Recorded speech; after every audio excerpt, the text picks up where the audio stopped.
নমস্কার, কেমন আছেন সবাই? আমি ইন্দুপ্রভা। আজ অনেক দিন পর একটা ব্লগ দিতে ইচ্ছে করলো। আজকাল আমি একটু মর্নিং ওয়াকে যাচ্ছি, কখনো ইভিনিং ওয়াক, কখনো মর্নিং ওয়াক, এরম করেই। কারণ হেলথ ওয়াইজ খুব একটা ফিট আমি নই, সেভাবেই চলছে। তো এই আর কি, সকালটা এত সুন্দর যে একটু ক্যামেরায় বন্দি করলাম, আর আপনাদের সাথে একটু শেয়ার করতেও ইচ্ছে করলো।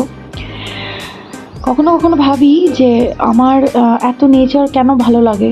মানে আমি কালকে যেরকম কালবৈশাখী হয়েছে, তো গত দুদিন আমি একটু ইভিনিং ওয়াকে যাচ্ছিলাম, তো এত দামাল হাওয়া দিচ্ছিল যে যখনই এরকম দামাল হাওয়া দেয় তখন আমার মনটা না পাগল পাগল হয়ে যায়। এমনিতেও কলকাতায় সন্ধ্যের দিকে বেশ সুন্দর হাওয়া দেয়, বিশেষ করে গরমকালে ভালোই লাগে। তো এখন মনে হয় যে এটার কারণ হয়তো কারণ আমার বাবা ভীষণই নেচার লাভার। আমার বাবা গাছ, তারপরে ফুল গাছ লাগানো, এইসব বিষয়ে আমার বাবার ভীষণ ইন্টারেস্ট। বাবা নেচারের মধ্যে থাকতে ভালোবাসে, সেজন্য হয়তো জেনেটিক্যালি ওটা আমি পেয়ে গেছি। আমিও নেচারের সাথে কানেক্টেড থাকতে ভীষণ পছন্দ করি। যাই হোক, একটু সকালের ব্রেকফাস্ট আর এই একটু ফ্রুটস এসবের ব্যবস্থা করছিলাম।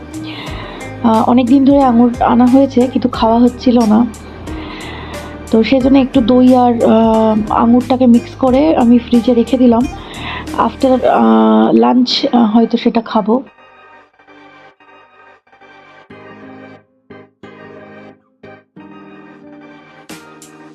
কিছুদিন আগে বিয়েবাড়ির অনেক রিলস ভিডিও শেয়ার করেছি।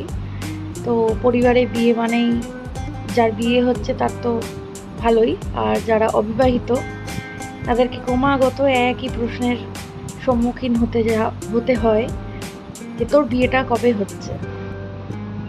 মানুষের একটা অদ্ভুত অবসেশন আছে বিয়ে নিয়ে, কিন্তু কখনো কখনো আমার মনে হয় কজন ঠিক বিয়ে সম্পর্কে বোঝে, একটা বিয়ের কি কি ইম্প্যাক্ট থাকে, মেন্টাল হেলথের উপর ইম্প্যাক্ট থাকে।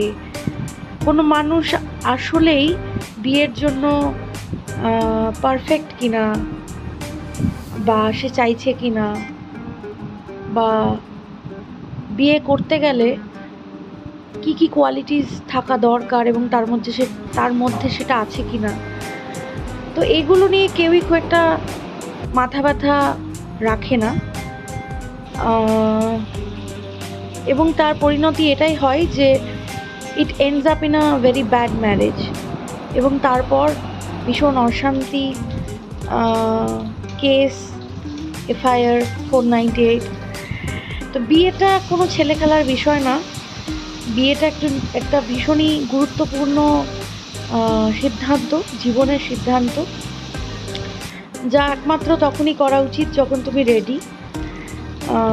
অবশ্যই সন্তান চাইলে তার একটা এজ আছে, কিন্তু সন্তান নেব বলেই ঝাঁপ মেরে বিয়ে করে তারপরে লাস্টে কেস কামারি চলছে এবং জীবনটা পুরোটাই আপসাইড ডাউন হয়ে গেল, সেটাও কোনো বুদ্ধিমানের কথা নয়। তো যাই হোক,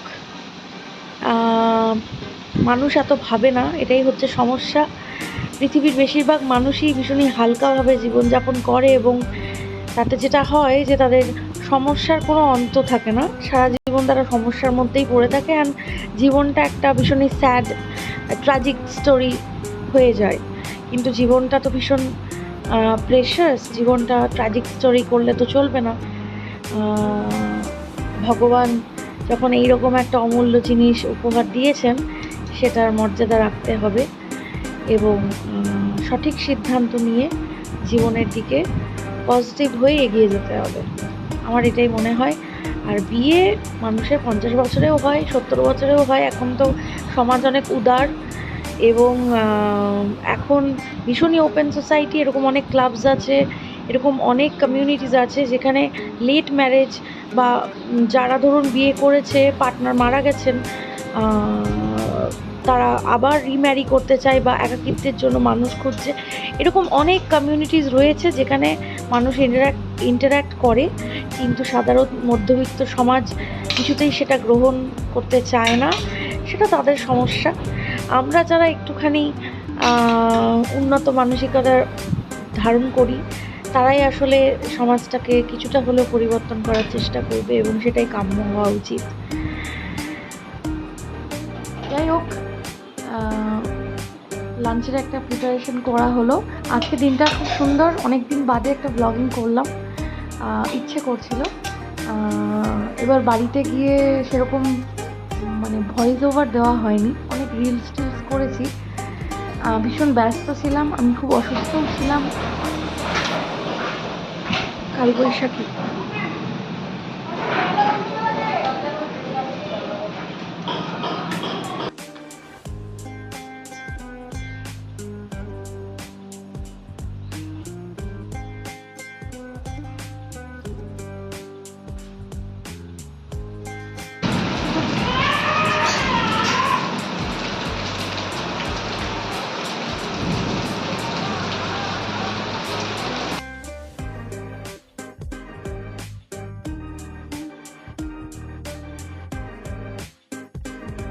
কখনো কখনো জাস্ট কথা বলতে ইচ্ছে করে না কারোর সাথেই। তো কখনো কখনো জাস্ট মনে হয় যে চুপ করে থাকি, মানে পৃথিবীর কারোর সাথেই কথা না বলি। তো সেরকম ফেজ চলছিল। এটা আমার মাঝে মাঝেই হয়।